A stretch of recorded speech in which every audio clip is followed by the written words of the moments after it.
तो देखिए, पहली बात तो ये, चाहे केंद्र सरकार हो चाहे राज्य की सरकार हो, सारी सरकारें टैक्स लेती हैं, कोई अपनी जेब से किसी को कुछ नहीं देता।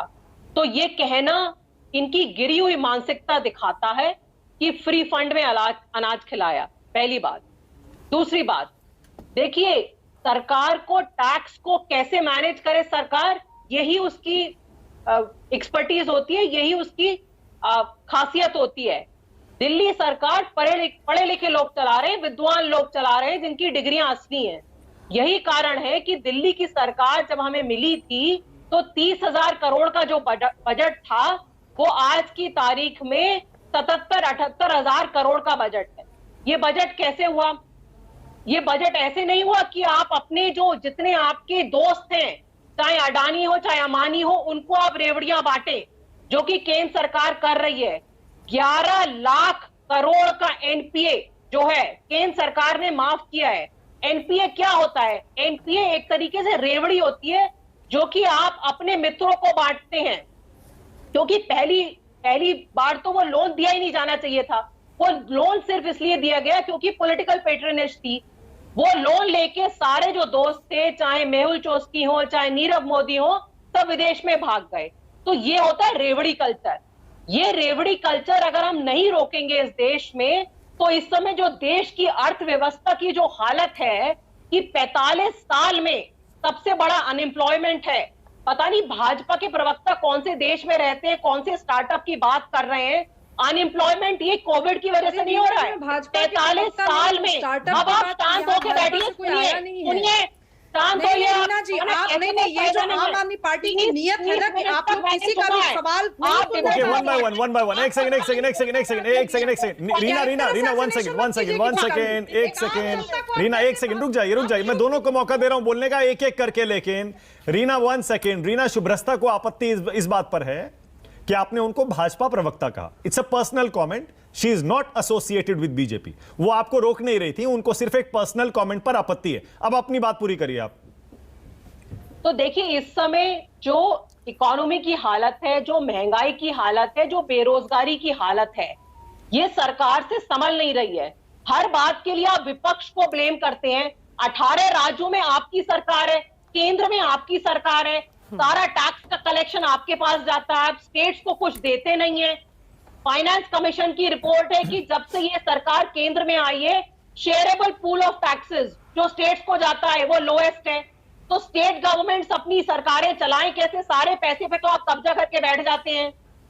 दूसरी बात, आप देखिए, जो प्रधानमंत्री जी अपने लिए 20,000 करोड़ का महल बनवा रहे हो, उनको गरीबों का दुख कैसे समझ में आएगा? बताइए। जिस तरह से इन्होंने जो जीएसटी लगाया है कि आप चुड़वे पे जीएसटी लगा रहे हैं, आप दही पे जीएसटी लगा रहे हैं, आप आटे पे जीएसटी लगा रहे हैं, और आप हीरे जवाहरात पे जीएसटी कम कर रहे हैं।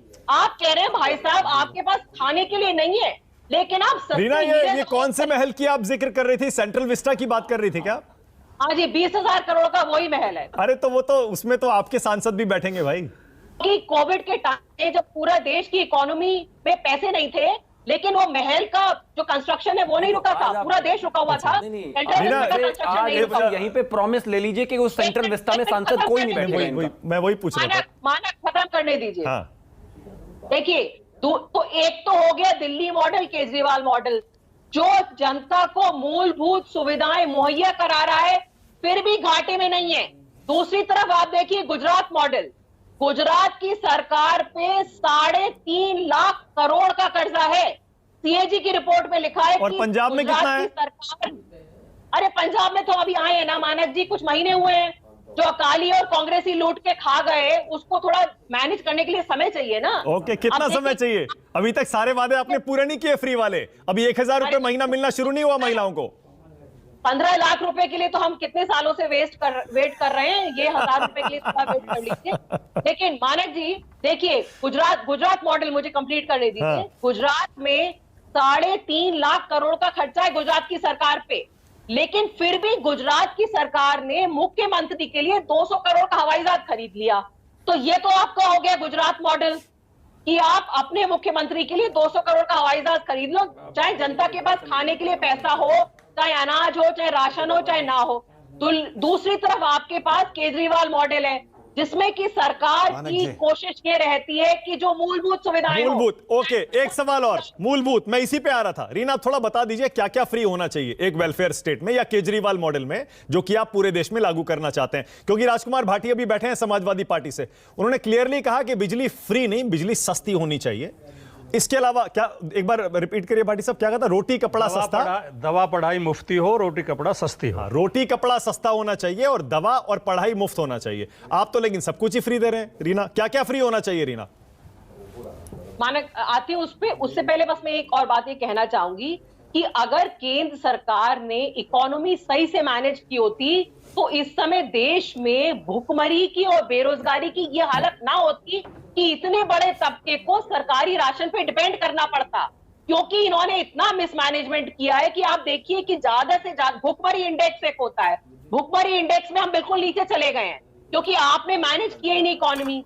जहां तक केजरीवाल मॉडल का सवाल है, केजरीवाल मॉडल आम आदमी पार्टी मॉडल ये है कि जो सुविधाएं जैसे शिक्षा हो गया, स्वास्थ्य हो गया, रोजगार हो गया, दिल्ली जैसे शहर में जहां पे 9 महीने गर्मी रहती है वहां पे 200 यूनिट बिजली भी एक मूलभूत अधिकार है, पानी है ये मूलभूत अधिकार है, अच्छा स्वास्थ्य, अच्छी शिक्षा, ये सारे मूलभूत और बस में सफर भी महिलाओं के लिए। देखिए बिल्कुल हर चीज के पीछे मानक एक हमने स्टडी करवाई होती है, ऐसे ही हम फालतू में ये सब चीजें लागू नहीं करते हैं।